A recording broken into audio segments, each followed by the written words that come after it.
Cynthia Ridani. Saya Nurul Irhamna. Saya Derlin Tiara Zuma.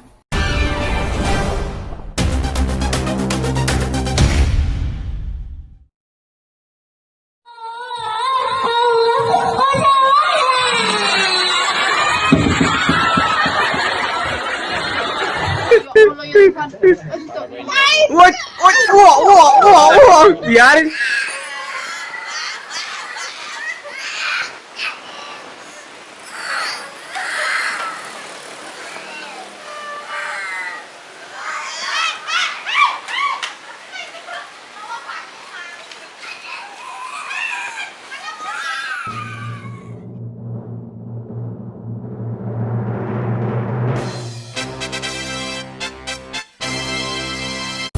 Tantrum adalah hal yang normal dalam perkembangan anak.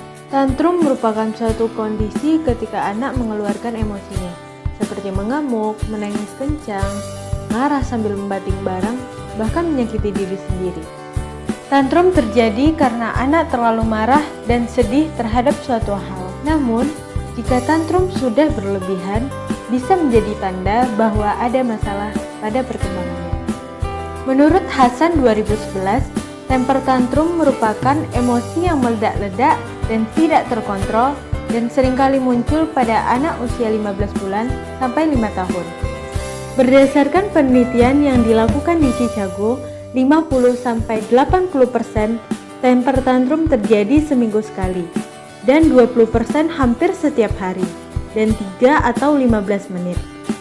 Menurut Wong 2012, anak usia 3-5 tahun atau yang lebih dikenal dengan usia prasekolah cenderung mengalami temper tantrum karena kecenderungan autonomi dan penguasaan tidak diperhatikan oleh orang dewasa karena rendahnya motorik dan kognitif anak. Menurut Ikatan Dokter Anak Indonesia 2013, sekitar 5-10% anak Indonesia diperkirakan mengalami keterlambatan perkembangan umum. Perkembangan ini mencakup aspek kognitif, motorik kasar dan halus, bahasa, dan sosial. Keterlambatan perkembangan umum anak Indonesia dapat diminimalisir dengan cara mengatur emosi anak agar tidak terjadi temper tantrum. Anak kecil, terutama anak usia prasekolah, sangat menyukai hal-hal baru dan berbagai jenis mainan. Oleh karena itu, perhatian anak dapat dialihkan dengan hal tersebut ketika anak mulai mengalami temper tantrum. Tidak lupa pula, peran orang tua juga sangat penting untuk mengerti perasaan dan emosi anaknya. Kurangnya pengetahuan masyarakat Indonesia mengenai temper tantrum mengakibatkan peran tenaga kesehatan sangat dibutuhkan dalam mengatasi tantrum pada anak. Dari latar belakang tersebut, dapat dirumuskan beberapa permasalahan.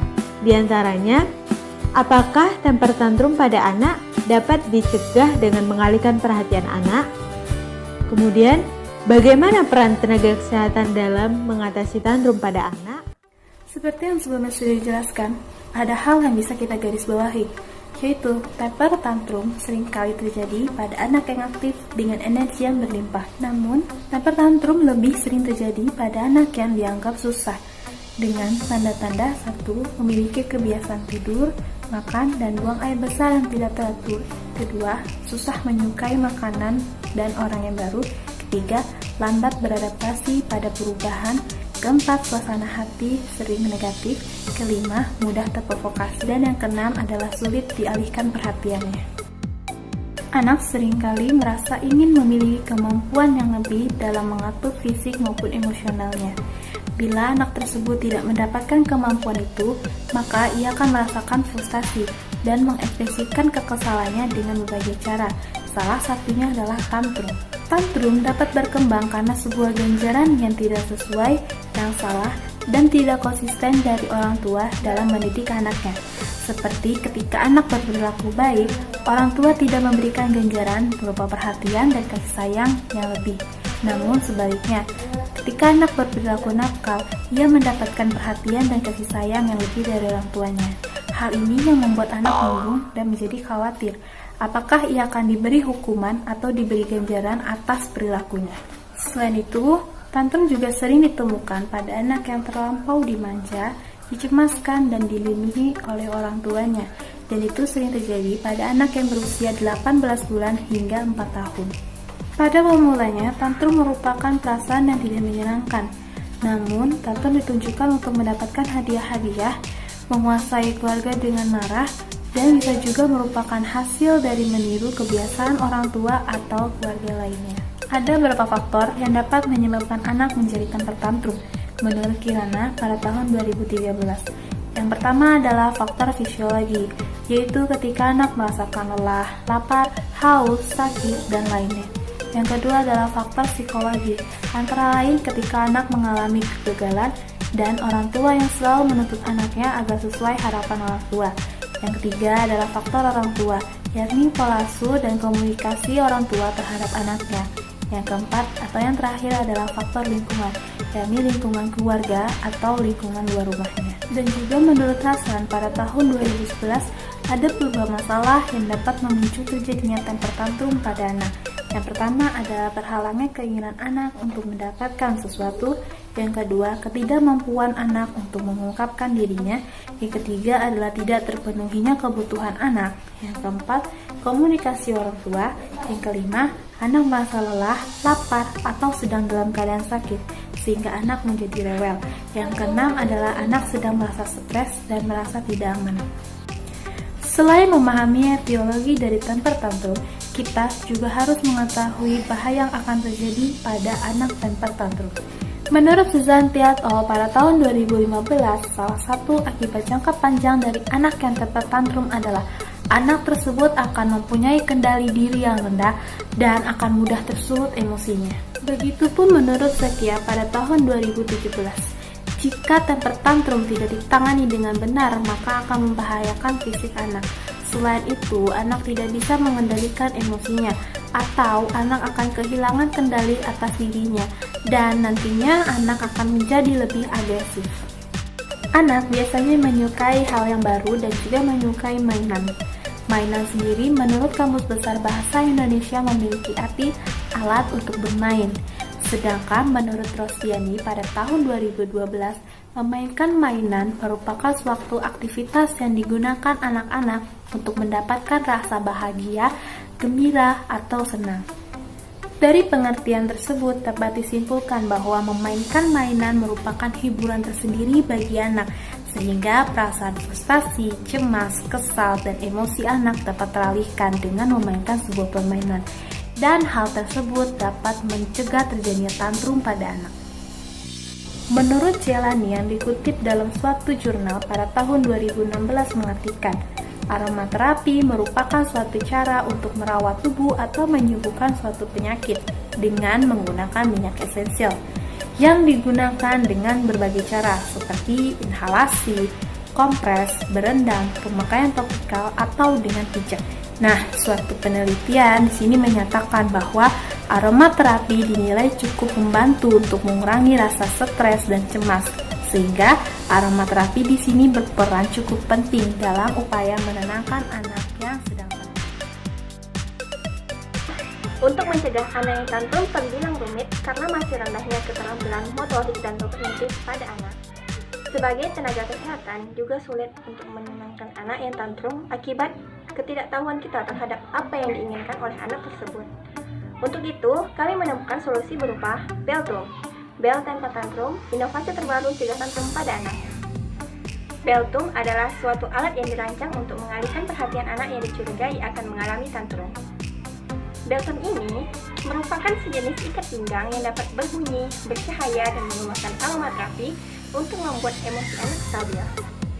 Beltum ini dapat aktif secara otomatis dan memiliki aplikasi yang dapat mengaktifkan alat secara manual dan memiliki fitur-fitur untuk mengatur kerja alat.